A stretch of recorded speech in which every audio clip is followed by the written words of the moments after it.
Power has a way of making people believe they're untouchable. It whispers sweet lies about immunity, about being above consequences, about how the rules simply don't apply to those with enough money, influence, or connections. Victoria Pemberton had lived her entire life believing this whisper.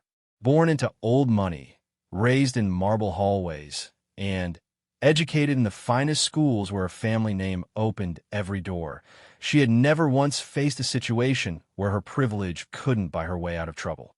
But standing in the golden afternoon light of Windsor Castle's grounds, staring into the unwavering eyes of a royal guard whose jaw was set like granite, Victoria was about to learn the most expensive lesson of her privileged life. Some people, some institutions, some codes of honor cannot be bought, bullied, or broken. And sometimes the very power you think protects you becomes the rope that hangs you. What started as a moment of entitled fury would spiral into an international scandal, destroy a family empire built over generations, and prove that even in the modern world, there are still lines you simply do not cross. Victoria Pemberton thought she knew how the world worked. She thought wrong. Victoria Pemberton had never been told no in her entire 32 years of existence, and she had no intention of starting now. The morning sun cast long shadows across the manicured gardens of her family's Kensington estate as she paced back and forth in front of the floor-to-ceiling windows of her father's study, her designer heels clicking against the Italian marble with the rhythm of barely contained rage. The rejection letter from Buckingham Palace lay crumpled on the antique mahogany desk, its royal seal seeming to mock her from across the room. For the third time in as many months, her application for a private tour of Windsor Castle had been denied. Not postponed, not reconsidered, but flatly, categorically denied. The letter was polite but firm, citing security protocols and scheduling conflicts, but Victoria knew better. This wasn't about security or schedules. This was about power, and someone was playing games with hers. Charles Pemberton watched his daughter's tantrum with the weary resignation of a man who had spent decades watching his family's money solve every problem except the one that mattered most, his daughter's character. The Pemberton fortune had been built on shipping and steel during the Industrial Revolution, sustained through 2 world wars, and expanded into technology and finance in the modern era. Their name appeared on hospital wings, university buildings, and charity foundations across England. Charles himself had been knighted for his contributions to British commerce and philanthropy, but none of that seemed to matter when it came to teaching his daughter humility. Victoria spun around to face her father, her green eyes blazing with indignation. "This is ridiculous, Daddy. Absolutely ridiculous. Do you know who we are? Do they know who we are? The Pemberton family has been loyal to the crown for over 2 centuries. Great-grandfather financed 3 battleships during the Great War. Grandfather personally funded the restoration of Westminster Abbey's North Transept. And you practically bankroll half the royal charities in London." Charles set down his morning tea and regarded his daughter with tired eyes. "Victoria, perhaps they simply don't have space in their schedule. The royal household receives thousands of requests for private tours. They can't accommodate everyone. Everyone." Victoria's voice rose to a pitch that made the crystal chandelier seem to vibrate. "Everyone doesn't have a trust fund worth £40 million. Everyone doesn't summer in Monaco with half the European aristocracy. Everyone's family doesn't have a hereditary seat in the House of Lords dating back to the 17th century. The older man rubbed his temples, feeling the familiar weight of a headache building behind his eyes. Victoria had always been difficult, even as a child. Where other wealthy families' children learned responsibility through charity work and modest allowances, Victoria had learned that money could solve any problem and open any door. Her mother's death when Victoria was 15 had only made things worse, eliminating the one person who might have provided some balance to her upbringing. "Money isn't everything, darling," Charles said quietly. "Sometimes there are things that simply cannot be purchased." Victoria laughed, but there was no humor in it. "Name one thing, Daddy." Just one thing that the Pemberton name and fortune cannot buy. I've gotten into every university I wanted, dated every man I fancied, lived in every city that caught my interest, and bought every piece of art, jewelry, or property that I desired. There is nothing, absolutely nothing, that cannot be purchased if you're willing to pay the right price. The challenge hung in the air between them, like smoke from an expensive cigar. Charles looked at his daughter and saw not the accomplished woman she believed herself to be, but a spoiled child who had never faced genuine adversity. Her degree from Oxford had been secured by a generous donation to the university's endowment fund. Her position on the boards of 3 major charities had been purchased through substantial contributions to their causes. Even her social circle consisted primarily of people who tolerated her abrasive personality because of her family's wealth and influence. Perhaps, Charles said carefully, this rejection is an opportunity to learn something valuable. Learn something valuable? Victoria's voice dripped with disdain. The only thing I've learned is that the royal household needs to be reminded of their place in the modern world. This is not the Middle Ages, Daddy. They can't simply ignore families like ours because they feel like it. She walked to the window and stared out at the perfectly manicured grounds where a team of gardeners worked quietly among the rose bushes. Everything she could see from this vantage point belonged to her family. The house, a Georgian mansion with 47 rooms, had been in the Pemberton family for 5 generations. The grounds extended for nearly 200 acres in one of London's most exclusive neighborhoods. The cars in the circular driveway were worth more than most people's houses. The art on the walls included pieces by Monet, Picasso, and Van Gogh. But, apparently, none of it was enough to secure a simple tour of Windsor Castle. Victoria turned back to her father, and he could see the wheels turning in her head. He recognized that look. It was the same expression she'd worn as a 7-year-old when the girl next door had refused to let her play with a particular doll, and Victoria had responded by convincing her parents to buy the entire toy company just to spite a child who had dared to tell her no. "I'm going to Windsor," she announced. Charles felt his stomach drop.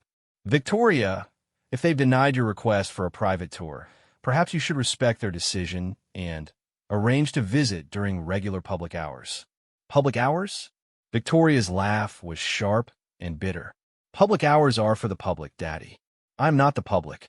I am Victoria Pemberton, and I will not be treated like some common tourist standing in line with school children and pensioners." She walked to the antique secretary desk in the corner of the room and pulled out her phone. Charles watched with growing alarm as she scrolled through her contacts, her manicured finger moving with predatory precision. "What are you doing?" he asked, though he was fairly certain he didn't want to know the answer. "I'm calling Lord Ashworth," Victoria replied without looking up. "His nephew works in the Royal Household Security Division. Perhaps a friendly reminder about the Pemberton family's importance to the British economy will help clarify things." Charles stood up abruptly, his teacup rattling against its saucer. "Victoria, you cannot use family connections to pressure the royal household into giving you special treatment. It's inappropriate and potentially illegal." Victoria looked at her father as if he had suddenly started speaking a foreign language. "Inappropriate? Daddy, networking is how the world works. It's how you built this fortune, how you earned your knighthood, how our family has maintained its position for generations. The only difference between appropriate networking and inappropriate pressure is whether or not you get caught." The casual cynicism in her voice made Charles feel suddenly old and tired. When had his daughter become this person? What had the bright-eyed little girl who used to beg him to read her fairy tales turned into this calculating, entitled stranger who saw human relationships as nothing more than transactions to be leveraged for personal gain? "Victoria," he said slowly, "I'm asking you to reconsider. The royal household's decision should be respected." She was already dialing, her green eyes fixed on him with the kind of cold determination that had helped the Pemberton family build their empire, but had also, he was beginning to realize, created something monstrous in the process. "Respect is earned, Daddy," Victoria said as the phone began to ring. "And Money is the only currency that matters in that equation. Lord Ashworth answered on the second ring, his cultured voice warm with recognition. "Victoria, my dear, how lovely to hear from you." Charles could only listen in growing horror as his daughter launched into what could only be described as a masterclass in sophisticated extortion. She spoke in the language of polite society, using phrases like mutually beneficial arrangements and continued cooperation, but the underlying message was crystal clear. The Pemberton family expected special treatment, and there would be consequences if they didn't receive it. Within 10 minutes, Victoria had secured not just a private tour of Windsor Castle, but a personal escort from the royal household senior staff and access to areas typically reserved for heads of state. The price had been a substantial donation to a royal charity and a vague promise of continued support for various crown initiatives. As she hung up the phone, Victoria's smile was triumphant and predatory. "See, Daddy, everything has a price. Everything can be purchased. It's simply a matter of understanding what currency the seller accepts." Charles looked at his daughter and felt something die inside his chest. He had spent his entire adult life building a legacy for his family, creating wealth that would last for generations, establishing a name that would be remembered and respected long after he was gone.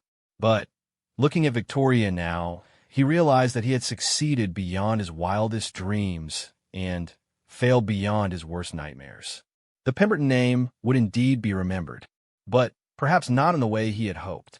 As Victoria swept out of the study to prepare for her upcoming royal adventure, Charles remained standing by the window, staring out at his perfectly ordered world, and wondering when order had become synonymous with emptiness, when wealth had become confused with worth, and when power had transformed his daughter into someone he no longer recognized. The morning sun continued to rise over London, casting its golden light on a city where some lessons could only be learned the hard way, where some prices could only be paid in full, and where some people had to lose everything before they could understand what they had never really possessed in the first place. Victoria Pemberton believed she had just won another victory in her lifelong war against the word no.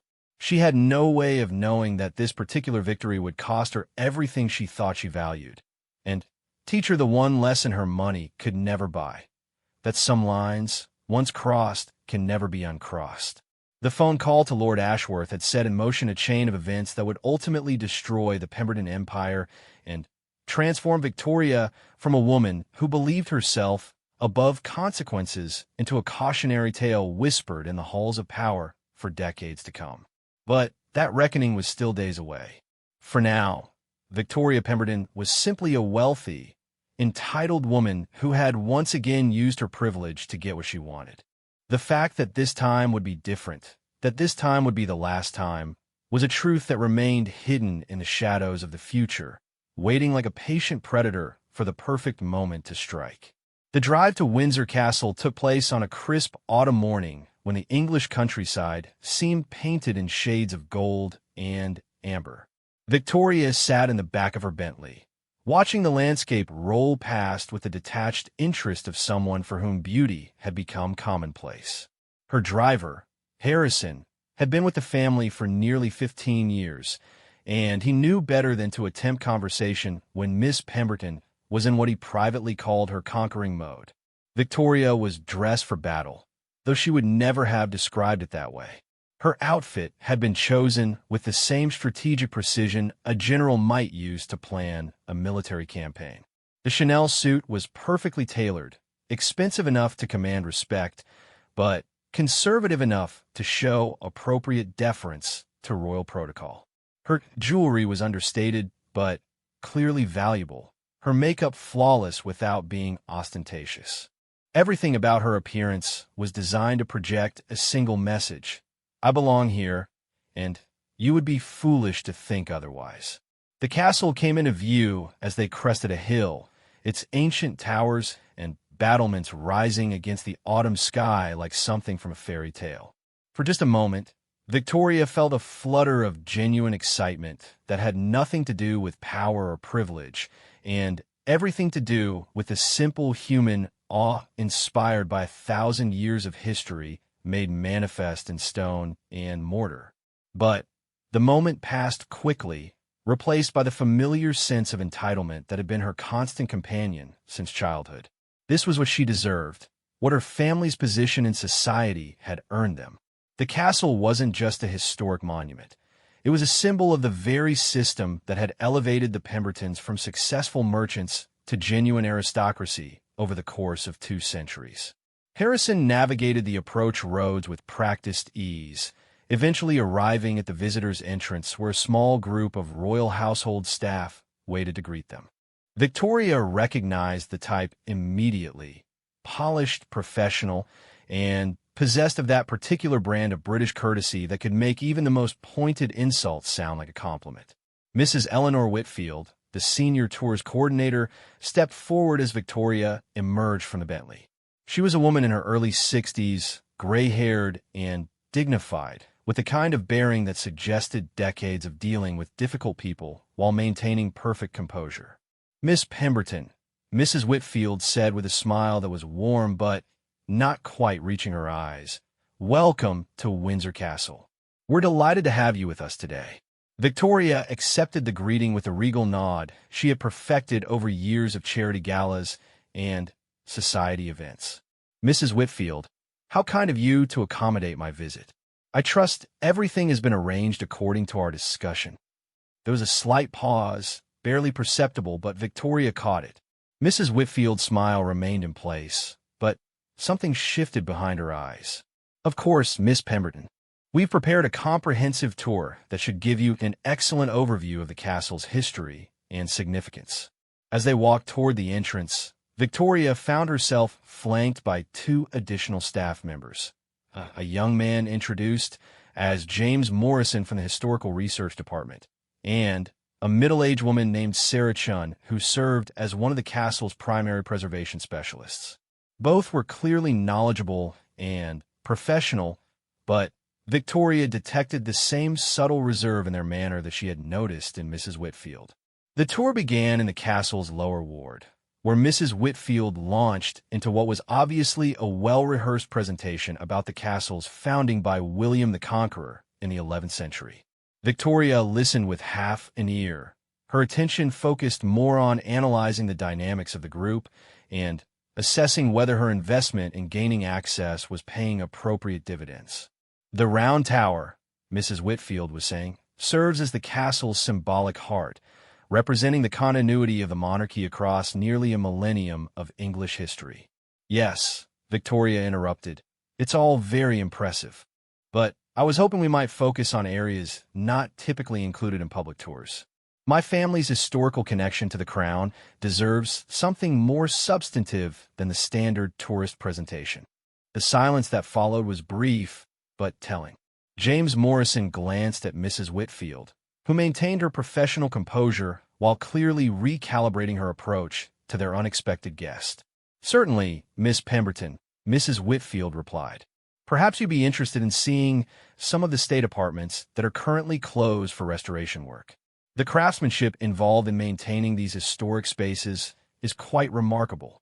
They moved through the castle's corridors, their footsteps echoing off ancient stones that had witnessed centuries of triumph, tragedy, and transformation.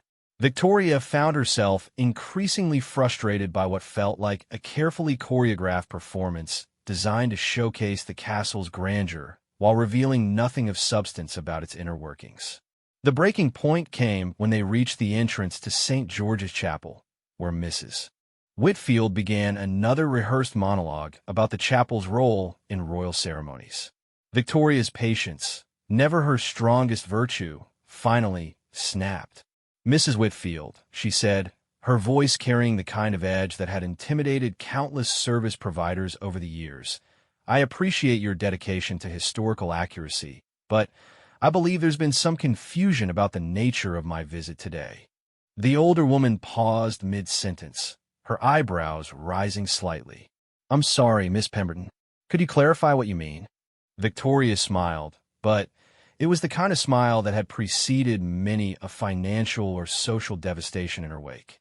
"When my family makes the kind of contribution we discussed with Lord Ashworth, we expect a certain level of access, preferential treatment, recognition of our position. Mrs. Whitfield's expression didn't change, but Victoria caught a quick exchange of glances between the staff members. Miss Pemberton, I want to assure you that you're receiving our finest tour experience. We've opened several areas that are typically restricted to the public, and our staff has prepared extensively for your visit.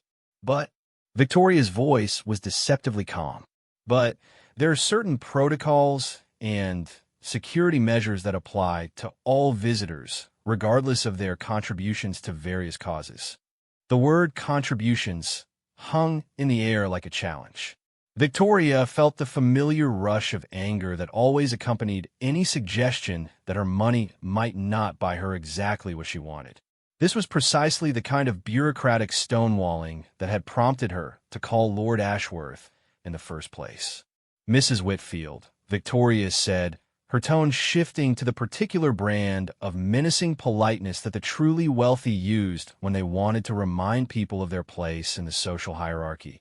I think there may have been a misunderstanding about my family's relationship with the royal household. Perhaps you're not aware of the extent of the Pemberton family's support for Crown initiatives over the past several decades. Mrs. Whitfield's composure never wavered, but Victoria noticed that both James and Sarah had taken a subtle step backward, as if sensing that the conversation was about to venture into dangerous territory. Miss Pemberton, Mrs. Whitfield replied carefully, I'm quite familiar with your family's generous support of various royal charities. However, the protocols governing access to certain areas of the castle are determined by security considerations rather than charitable contributions. Security considerations? Victoria's laugh was sharp and dismissive. Mrs. Whitfield, I hardly think I pose a security risk. My family has been loyal to the Crown for over 2 centuries. We've been vetted by everyone from MI5 to the Inland Revenue. I believe your security concerns are somewhat misplaced. The temperature in the corridor seemed to drop several degrees. Mrs. Whitfield's professional smile became more forced, and Victoria could see the older woman making rapid calculations about how to handle an increasingly difficult situation without creating an international incident. Miss Pemberton, Mrs. Whitfield said slowly, I think there may have been some confusion about what today's tour would include. While we're certainly honored to welcome you to Windsor Castle, I'm afraid that certain areas remain restricted regardless of visitor credentials. Victoria's eyes narrowed. This was exactly the kind of bureaucratic nonsense that she had spent her entire adult life learning to circumvent. People like Mrs. Whitfield lived in a world of rules and regulations, protocols and procedures. But people like Victoria lived in a world where rules were suggestions and procedures were obstacles to be overcome through the strategic application of influence and money.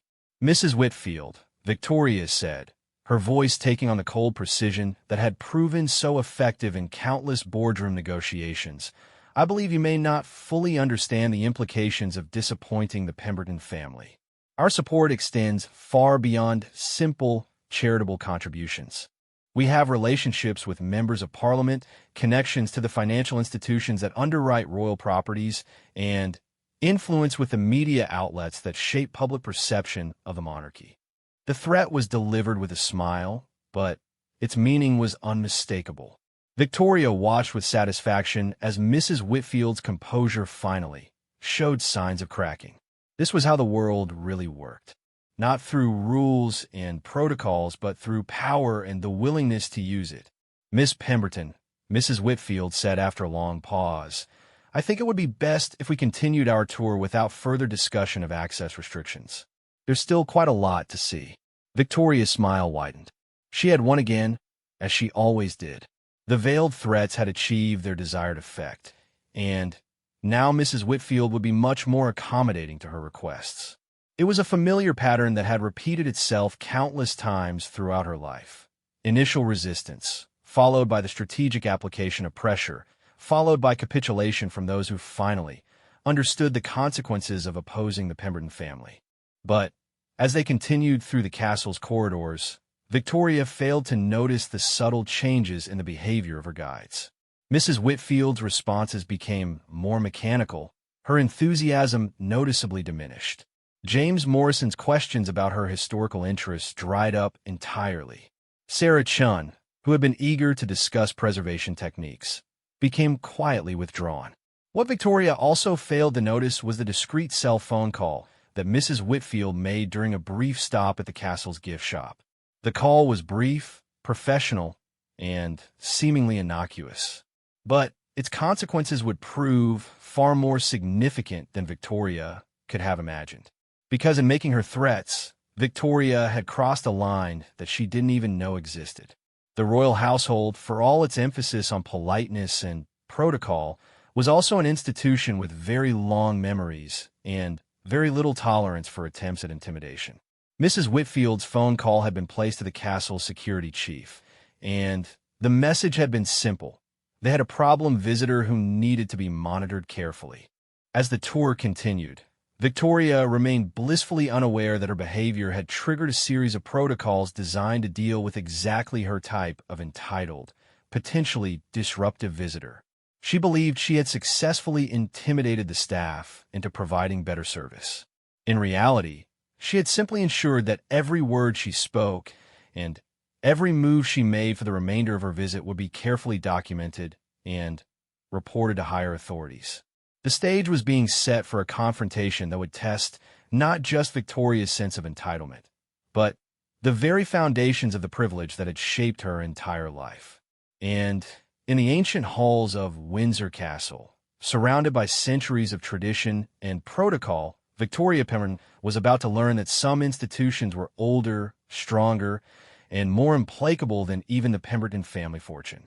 The afternoon sun was beginning to cast long shadows across Windsor Castle's upper ward when Victoria's tour reached what she had been assured was the climax of her visit, a private viewing of the throne room. Mrs. Whitfield had recovered some of her earlier enthusiasm, apparently having decided that cooperation was preferable to confrontation with such a demanding guest. The throne room, Mrs. Whitfield explained as they approached the ornate doorway, is one of the castle's most significant ceremonial spaces. It's here that many of the most important state functions take place. Victoria nodded with the distracted air of someone who was already planning how she would describe this experience to her social circle. The story would be carefully edited, of course.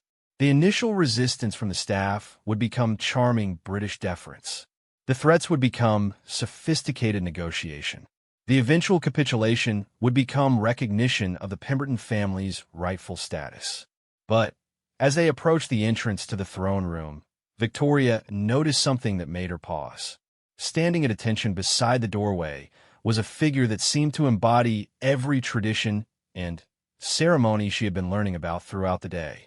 The royal guard was exactly what central casting would have ordered: tall, immaculately uniformed, and possessed of the kind of bearing that suggested military training and absolute discipline. His name, though Victoria didn't know it, was Sergeant Major William Hayes, and he had been serving in the Queen's Guard for nearly 15 years. His record was impeccable, his loyalty unquestioned, and his dedication to royal protocol absolute. He had served in Afghanistan, been commended for valor under fire, and earned the respect of everyone who had ever worked with him. More importantly for the events about to unfold, he was a man who took his duties seriously and had little patience for civilians who seemed to believe that rules were optional. Victoria's first instinct was to ignore him entirely. In her experience, security personnel were simply part of the background, like furniture or decorative artwork. They existed to serve and protect, not to engage with their betters in meaningful conversation. But something about Sergeant Major Hayes commanded attention in a way that made dismissal impossible. "Mrs. Whitfield," Victoria said, her voice carrying the slight impatience that crept in whenever she encountered any obstacle to her desires. "I was hoping to see the actual throne. Not just the room, but the chair itself. I like some photographs for my personal collection." Mrs. Whitfield's expression became apologetic. "I'm afraid that won't be possible today, Miss Pemberton. The throne itself is only accessible during specific ceremonial preparations.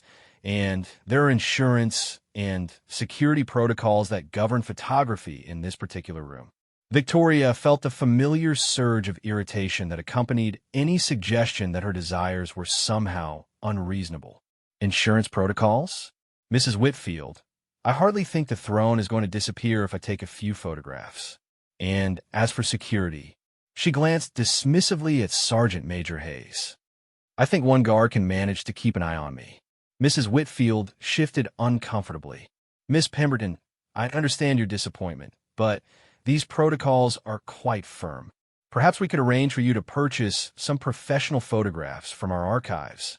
Purchase photographs? Victoria's voice rose incredulously. Mrs. Whitfield, I think you've misunderstood something fundamental about today's arrangements. I haven't come here to purchase souvenirs like some tourist. I've come here as a representative of one of Britain's most significant families, a family that has contributed more to crown causes than most small countries. The conversation was taking place in the corridor outside the throne room, with Sergeant Major Hayes maintaining his position at the doorway. Victoria had been speaking as if he were invisible, but now she turned her attention to him directly, apparently deciding that Mrs. Whitfield lacked sufficient authority to resolve the situation. You, she said, addressing Hayes with the tone one might use with a particularly slow service worker. Surely you understand that certain visitors deserve special consideration. A few photographs inside the throne room isn't going to threaten national security. Sergeant Major Hayes's expression didn't change.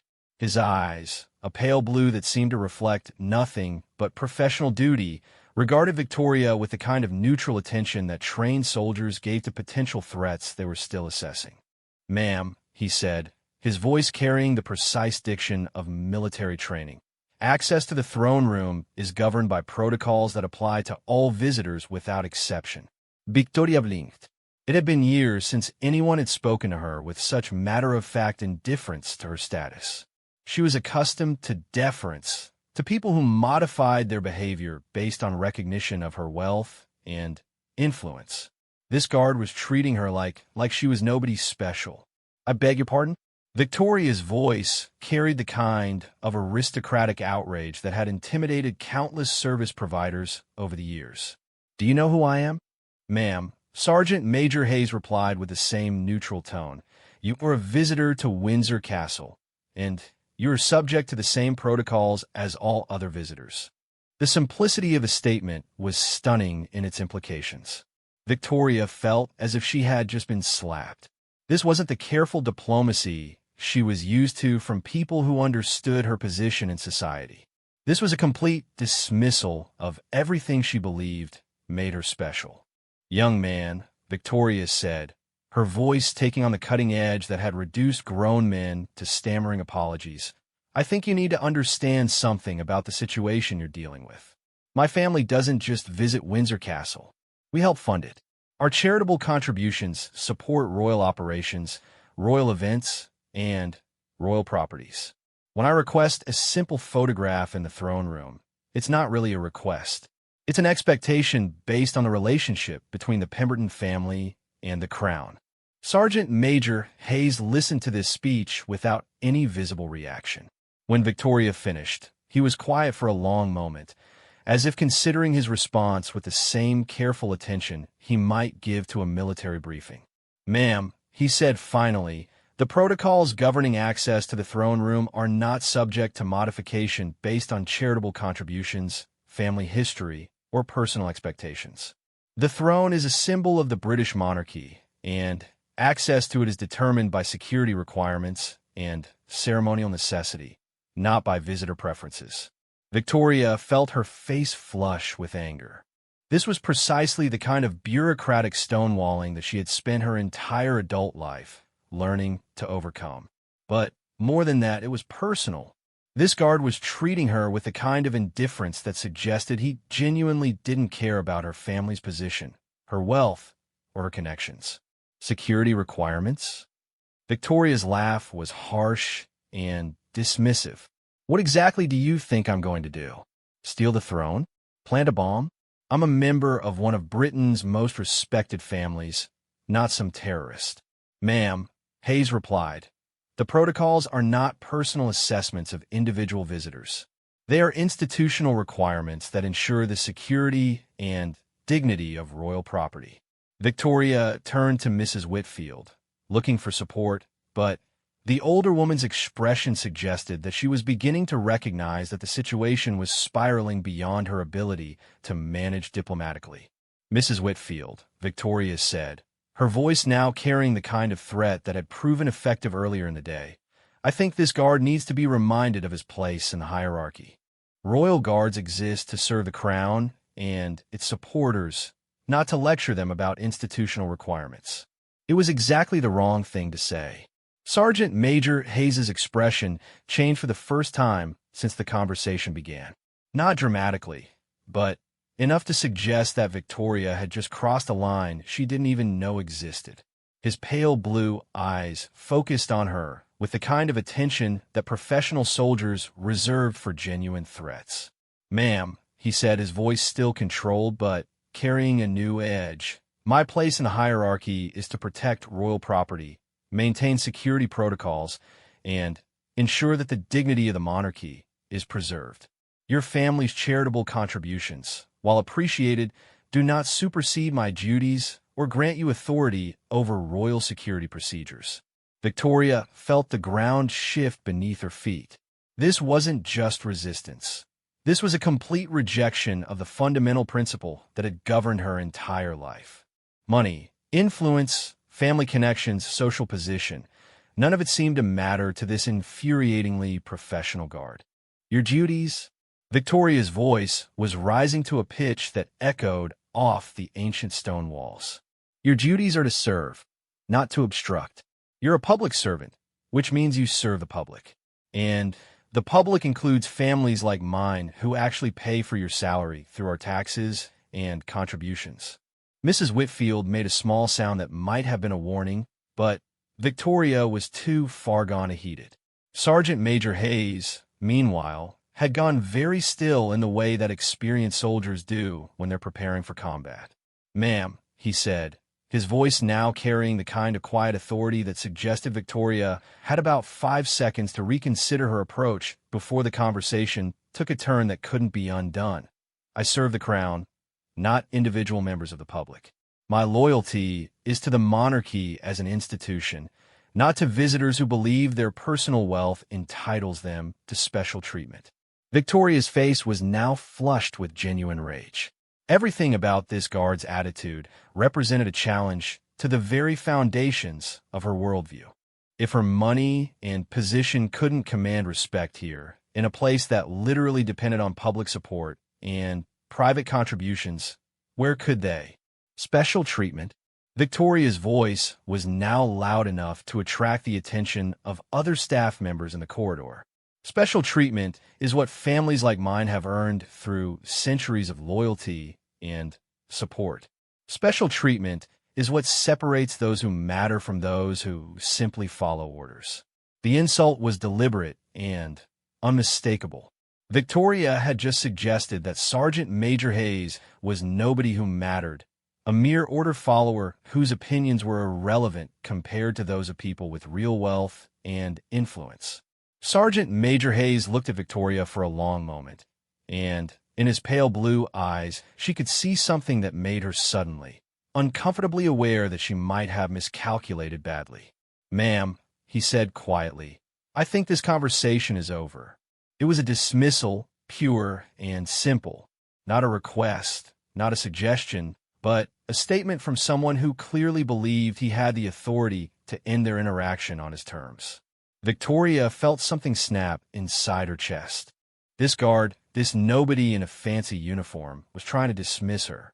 Her, Victoria Pemberton, whose family name appeared on buildings across London, whose trust fund could buy everything this man would earn in 10 lifetimes, whose connections extended into every level of British society. This conversation is over when I say it's over, Victoria snapped, taking a step closer to Hayes. And right now, I'm saying that you're going to step aside, let me into that room, and allow me to take the photographs I came here for. Sergeant Major Hayes didn't move. He didn't step aside. He didn't argue. And He didn't show any sign of being intimidated by Victoria's proximity or her threats. He simply stood at attention beside the throne room doorway, as immovable as the ancient stones of the castle itself. "Ma'am," he said, "you are not authorized to enter the throne room for photography purposes. If you wish to continue your tour, Mrs. Whitfield will be happy to show you other areas of the castle. If you wish to end your visit, someone will escort you to the exit." The choice he was offering was simple and non-negotiable. Victoria could accept the limitations that applied to all visitors, or she could leave. Her money, her influence, her family connections, her threats, none of it mattered to this infuriatingly professional guard. For the first time in her adult life, Victoria Pemberton had encountered something that couldn't be bought, bullied, or broken. And she was about to discover that her next decision would determine whether she learned from this encounter or whether it would destroy everything she had always believed about her place in the world. The silence in the corridor stretched like a taut wire, vibrating with tension that seemed to make the ancient stones themselves hold their breath. Victoria Pemberton stood facing Sergeant Major Hayes, her green eyes blazing with the kind of fury that had been building inside her since childhood, but had never encountered such immovable resistance. Mrs. Whitfield shifted nervously beside them, clearly recognizing that the situation had moved far beyond anything her diplomatic training had prepared her to handle. James Morrison and Sarah Chun had retreated to a safe distance, their expressions suggesting they were witnessing something that would be discussed in hushed tones for years to come. Victoria's mind was racing through calculations that had nothing to do with wisdom and everything to do with the wounded pride of someone who had never been told that her desires were simply irrelevant. In her private world of exclusive schools, luxury resorts, and charity galas, every problem had eventually yielded to the strategic application of money, influence, or social pressure. This guard represented an entirely new category of resistance, and Victoria's response was driven more by instinct than intelligence. "You know what your problem is?" Victoria said, her voice carrying the particular venom of someone whose worldview was being threatened at its foundation.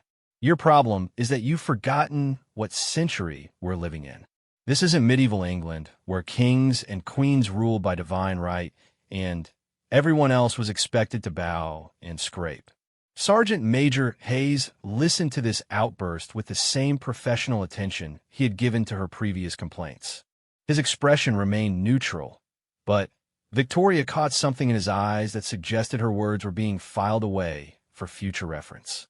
"Ma'am," he replied with the same measured tone, "I am quite aware of what century we're living in. I'm also aware that certain institutions represent continuity and stability that transcend individual preferences or contemporary attitudes." Continuity and stability? Victoria laughed, but there was no humor in it. "What you represent is an outdated system that survives only because people like my family allow it to survive. The monarchy exists at the pleasure of the people who support it financially. Without that support, your precious institutions would collapse within a generation." The threat was more explicit now. Victoria wasn't just demanding special treatment. She was suggesting that families like hers had the power to withdraw support and bring down the entire system. It was the nuclear option in her arsenal of intimidation tactics, and she deployed it with the confidence of someone who had never had it fail to achieve the desired result. Mrs. Whitfield made a small sound that might have been either a gasp or a prayer. The implications of what Victoria was saying extended far beyond a simple disagreement over photography protocols. She was essentially claiming that wealthy families had the right to dictate terms to the royal household based on their financial contributions. Sergeant Major Hayes absorbed this threat with the same professional calm he had maintained throughout their conversation, but Victoria noticed that his posture had subtly shifted. He was still at attention, still impeccably professional, but there was something in his bearing that suggested Victoria had just crossed into territory where diplomatic solutions were no longer possible. "Ma'am," he said, his voice taking on a quality that Victoria had never heard before. Not anger, not irritation, but something deeper and more dangerous, The institutions I serve have survived wars, revolutions, political upheavals, and economic crises that would have destroyed anything dependent solely on the goodwill of wealthy donors. They exist because they represent something more substantial than the financial convenience of any individual family. Victoria felt her face flush with rage. This guard was not just resisting her demands. He was dismissing her family's importance, suggesting that the Pemberton fortune and influence were somehow trivial compared to his abstract concepts of duty and tradition. More substantial. Victoria's voice was rising to a pitch that echoed off the stone walls. My family has supported the crown for over 2 centuries. We've funded battleships, endowed charities, and maintained estates that provide employment for hundreds of people. What exactly have you contributed besides following orders and wearing a fancy uniform? It was a deliberate insult designed to humiliate Hayes by reducing his military service and dedication to mere costume and conformity. Victoria had intended to wound his pride and force him to recognize the superiority of her position. Instead, she had just made the situation infinitely worse. For the first time since their conversation began, Sergeant Major Hayes's professional composure showed signs of strain. Not dramatically, but enough to suggest that Victoria had just attacked something he held sacred. His pale blue eyes focused on her with the kind of intensity that professional soldiers reserve for enemies they were preparing to neutralize. "Ma'am," he said, his voice still controlled but carrying a new edge that made Mrs. Whitfield take an involuntary step backward. "My contributions to Crown service include 15 years of military duty, 3 tours of active combat, and daily dedication to protecting institutions that represent something larger than individual self-interest." The response was measured and professional, but Victoria heard the underlying message. She had just insulted a decorated veteran's service to his country, and he was not going to forget or forgive easily. But Victoria was too angry to recognize the danger she had created. Her entire identity was built on the assumption that her wealth and position made her superior to people like this guard. His refusal to acknowledge that superiority wasn't just frustrating, it was existentially threatening. 3 tours of active combat. Victoria's laugh was cutting and dismissive. How impressive. And what exactly did all that military service earn you? A job standing in corridors and telling important people they can't take photographs? You're a security guard with delusions of grandeur. The insult was so deliberate and so personal that the corridor fell into complete silence. Mrs. Whitfield looked like she might faint. James Morrison and Sarah Chun exchanged glances that suggested they were witnessing a social catastrophe of historic proportions. Sergeant Major Hayes went very still. Not the controlled stillness of military attention, but the dangerous stillness of a predator calculating its next move. When he spoke, his voice was quiet enough that Victoria had to strain to hear it, but every word carried the weight of absolute authority. "Ma'am, you are now creating a disturbance that compromises the dignity of royal property and shows disrespect for the institutions this castle represents. I'm going to ask you once to moderate your behavior and complete your visit in a manner appropriate to this setting." The warning was clear and unmistakable. Victoria had pushed the situation to the point where her continued presence was being questioned by someone with the authority to do something about it. A wise person would have recognized this as the moment to step back, apologize, and salvage what remained of a rapidly deteriorating situation. Victoria Pemberton had never been accused of excessive wisdom. "Are you threatening me?" she demanded, her voice loud enough to attract attention from other areas of the castle. "Are you actually threatening to remove me from Windsor Castle because I've hurt your feelings by pointing out that you're nothing more than a glorified security guard?" Mrs. Whitfield made a desperate attempt to intervene. "Miss Pemberton, perhaps we should continue our tour in other areas of the castle. There's still quite a lot to see, and I'm sure we can arrange for some lovely photographs in more appropriate settings." Victoria spun around to face the older woman, her green eyes blazing with fury. Mrs. Whitfield, the only thing inappropriate about this setting is being lectured by a guard who seems to have forgotten his place in the social hierarchy. I came here as a representative of one of Britain's most important families, and I will not be treated like some common tourist who could be dismissed by the hired help. The phrase hired help hung in the air like poison gas. Victoria had just reduced Sergeant Major Hayes, a decorated veteran and career military professional, to the status of domestic servant. It was the kind of aristocratic arrogance that hadn't been socially acceptable for decades, delivered with the casual cruelty of someone who genuinely believed her money made her a better class of human being. Sergeant Major Hayes looked at Victoria with an expression that had gone beyond professional neutrality into something much more dangerous. When he spoke, his voice carried the kind of quiet authority that suggested the conversation had moved beyond warnings into the realm of consequences. "Ma'am, you have now demonstrated behavior that is disruptive, disrespectful, and inappropriate for this setting. Your visit to Windsor Castle is concluded. Someone will escort you to your vehicle." Victoria felt her world tilt on its axis. This couldn't be happening. She was Victoria Pemberton. Her family owned properties across Europe, maintained accounts with the most exclusive banks in London, and moved in social circles that included members of parliament, media moguls, and financial titans. Guards didn't dismiss people like her.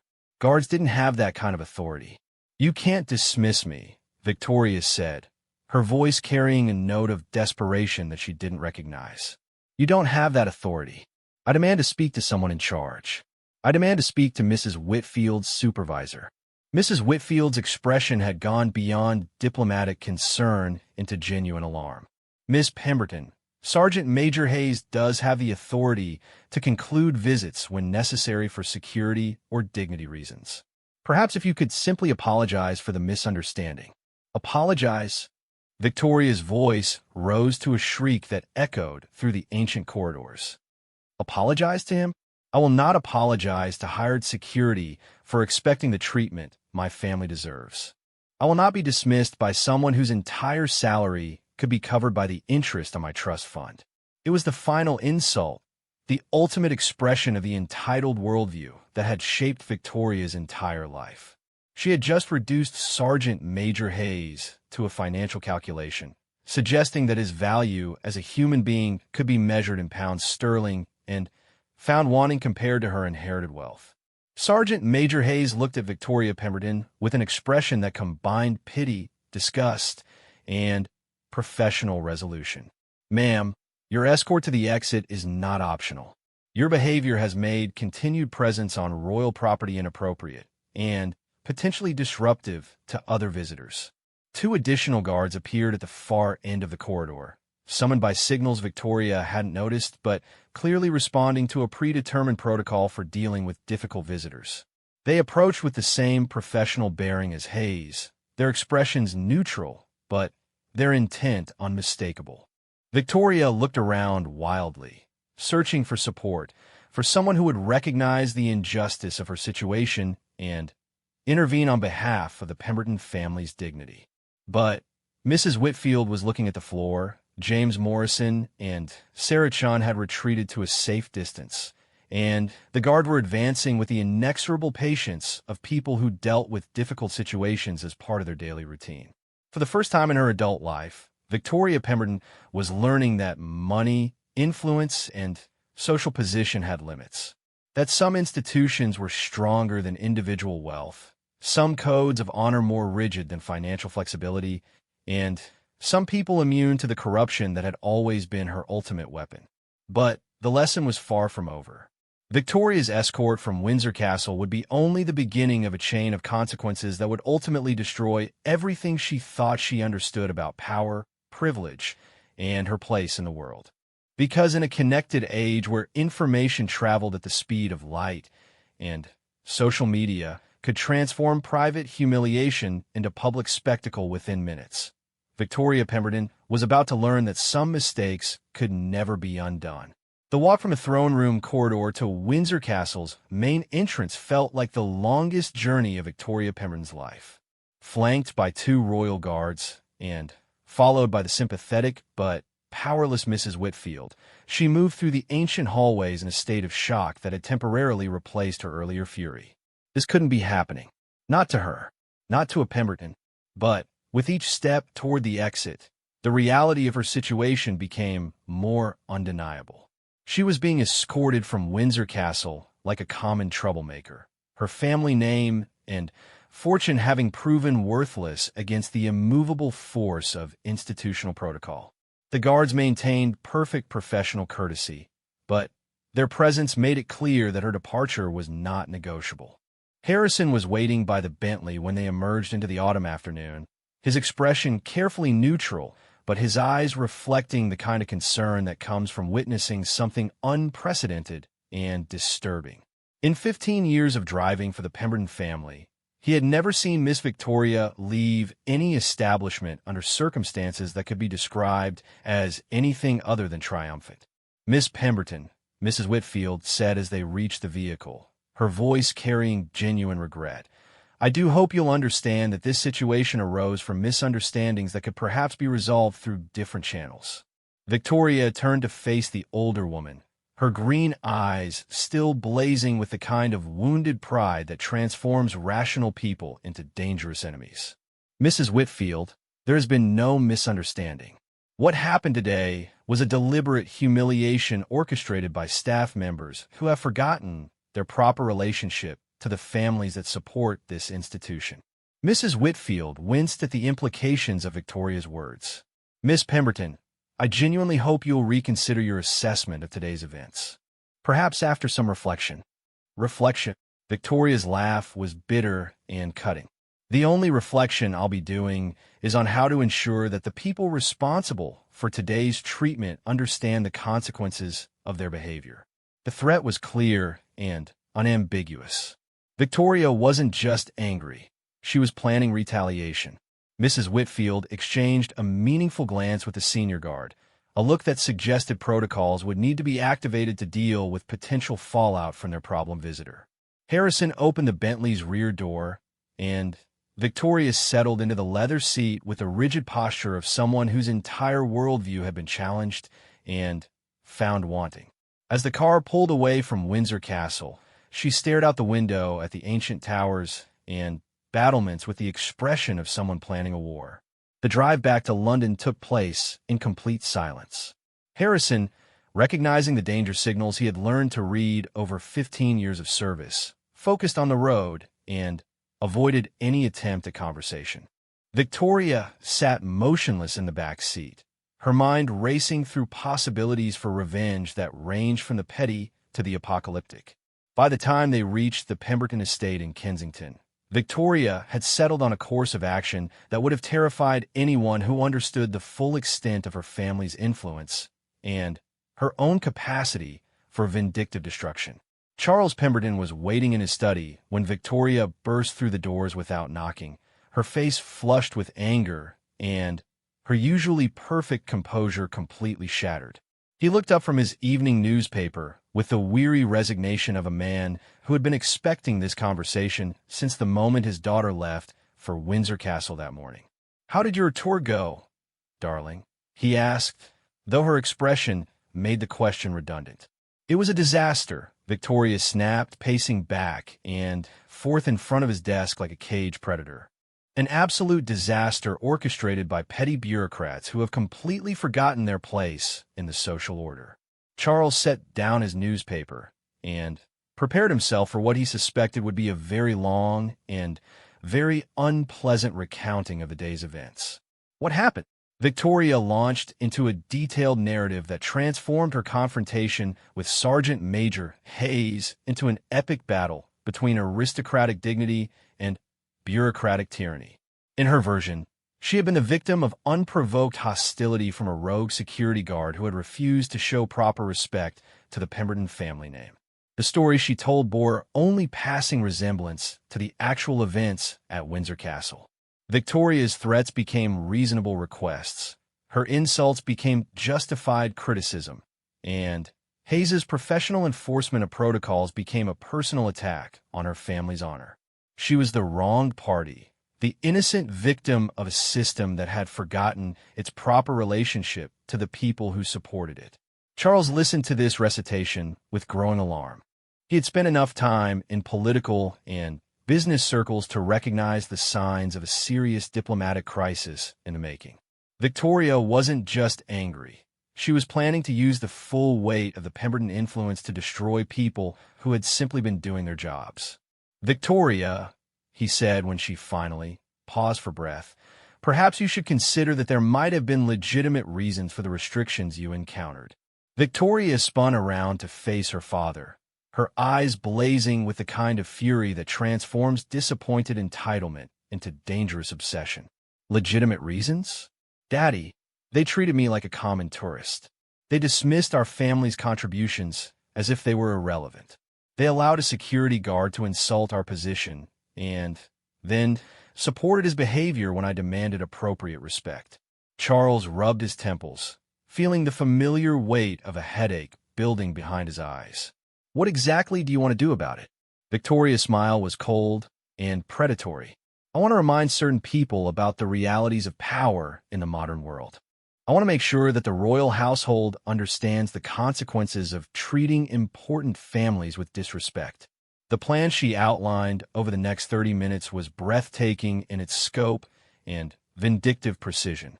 Victoria intended to use every connection, every relationship, every avenue of influence available to the Pemberton family to punish everyone involved in her humiliation. She would contact members of Parliament who received family donations, pressure financial institutions that handled royal accounts, and mobilize media contacts to portray the royal household as an outdated institution that had forgotten its dependence on public support. Charles listened to this detailed revenge fantasy with growing horror. "Victoria, you can't use our family's influence to wage a personal war against the royal household. The political and social consequences would be catastrophic." "Catastrophic for whom?" Victoria's laugh was sharp and dismissive. "Daddy, we have the power to make people's lives very difficult when they cross us. Why shouldn't we use it?" "Because," Charles said quietly, "some battles can't be won, even with unlimited resources. Some institutions are stronger than individual families, no matter how wealthy or influential." Victoria looked at her father as if he had suddenly started speaking a foreign language. "Nothing is stronger than money, Daddy. Nothing is stronger than the willingness to use whatever influence you possess to protect your family's dignity." Charles stared at his daughter and realized that he was looking at a stranger. Somewhere in the process of giving her everything she wanted, he had created someone capable of destroying everything he had built. Victoria's plan wasn't just vindictive. It was potentially treasonous, the kind of assault on royal institutions that could bring down governments and destroy families. But Victoria was beyond listening to warnings or advice. She had already begun making phone calls, reaching out to contacts in Parliament, media, and finance who owed the Pemberton family favors or feared the consequences of disappointing such influential benefactors. What Victoria didn't know, couldn't have known, was that her confrontation with Sergeant Major Hayes had already been reported through official channels to the highest levels of royal security. Her threats against Mrs. Whitfield, her insults to a decorated military veteran, and her behavior throughout the castle tour had been documented and forwarded to authorities who dealt with potential threats to royal institutions. By the time Victoria began her campaign of revenge, countermeasures were already being implemented. Phone calls were being made to the same political contacts Victoria intended to pressure, but these calls carried the authority of the crown itself. Media outlets were being briefed about a wealthy socialite who had behaved inappropriately during a castle visit. Financial institutions were being reminded of their ultimate loyalties and obligations. Victoria Pemberton believed she was launching a war against people who had disrespected her family. In reality, she had declared war against an institution that had survived for over 1,000 years by learning how to deal with exactly her type of threat. The first sign that her campaign was backfiring came within hours of her initial phone calls. Lord Ashworth, the family connection who had originally helped arrange her castle visit, called to inform her that his nephew in the Royal Household Security Division had been reassigned and could no longer provide assistance with family requests. The second sign came the following morning, when three major London newspapers ran nearly identical stories about entitled wealthy families who believed their donations entitled them to special treatment from public institutions. The stories didn't mention the Pemberton family by name, but the details were specific enough that anyone in their social circle would recognize the reference. The third sign came when Charles's personal secretary informed him that two members of Parliament who had been scheduled to attend a Pemberton-sponsored charity gala had suddenly discovered scheduling conflicts that made their attendance impossible. But Victoria was too committed to her course of revenge to recognize the warning signs. She interpreted each setback as evidence that her enemies were fighting back, proof that her campaign was having the desired effect. She escalated her efforts, making increasingly desperate appeals to increasingly distant connections, burning through decades of carefully cultivated relationships in pursuit of vindication that would never come. The end, when it finally arrived, was swift and devastating. A formal letter from the Palace Private Secretary's office arrived at the Pemberton estate exactly 1 week after Victoria's disastrous castle visit. The letter was brief, polite, and utterly destructive. The Pemberton family's charitable activities, while appreciated, would no longer be acknowledged through royal patronages or recognition. Their names would be removed from royal charity boards, their invitations to royal events would be discontinued, and their requests for access to royal properties would be declined indefinitely.